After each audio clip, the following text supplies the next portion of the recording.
প্রিয় খামারি বন্ধুরা, আপনারা ছাগল পালতে গিয়ে অনেক সময় ছাগলের পাতলা পায়খানা নিয়ে দুর্ভোগে ভোগেন। এর জন্য সহজ সমাধান আছে। সাধারণ ওষুধে যদি কাজ না হয়, মার্বোভেট নামে একটা অ্যান্টিবায়োটিক ওষুধ আছে।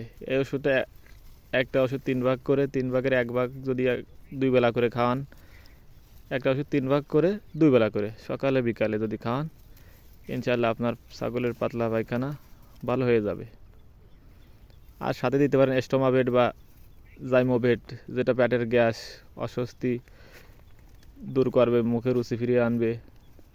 ছাগলের পাতলা পায়খানার মেন সমস্যা হচ্ছে যদি অপরিষ্কার হয় বা মাছা যদি একটু নিচে হয়ে যায়, নিচের গন্ধ ছাগলের নাকে আসে, এজন্য পাতলা পায়খানা হয়। এজন্য ডাক্তারদের পরামর্শ অনুযায়ী কমপক্ষে 3 ফুট উঁচু রাখতে হবে ছাগলের মাছা, যাতে ছাগলের ময়লার গন্ধ যাতে ওদের নাকে না আসে। ভালো খাবার দিতে হবে। যদি অতিরিক্ত দানাদার খাবার দেওয়া হয়ে যায় তাহলে আবার সহ্য করতে পারে না, এর জন্য পাতলা পায়খানা হতে পারে। যদি দানাদার খাবার দেন শুকনো শুকনো ভাব হবে, যদি বেশি ভিজিয়ে দেন সেক্ষেত্রে অনেক সময় পাতলা পায়খানা হয়ে যায়। বা যদি বেশি খাবার শুকনো হলেও যদি বেশি খাবার দিয়ে ফেলেন দানাদার খাবার, সেক্ষেত্রেও পাতলা পায়খানা হয়।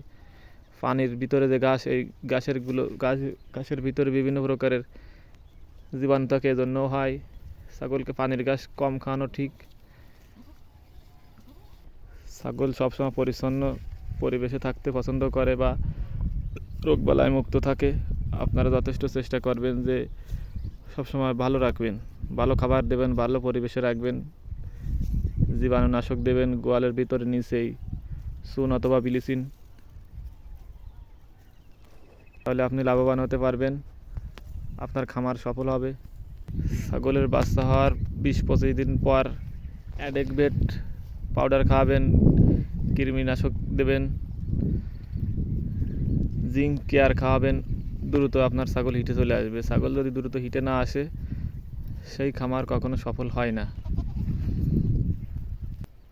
আমাদের এই ছাগলটার বাচ্চা হয়েছে 1 মাস হয়েছে, একে কৃমিনাশক দেওয়া হয়েছে, লিভার টনিক খাওয়াইছি, এখন জিঙ্ক কেয়ার খাওয়াচ্ছি। জিঙ্ক কেয়ার শেষ হলেই অ্যাডেকভেট খাওয়াবো। ও খুব কাবু হয়ে গেছে।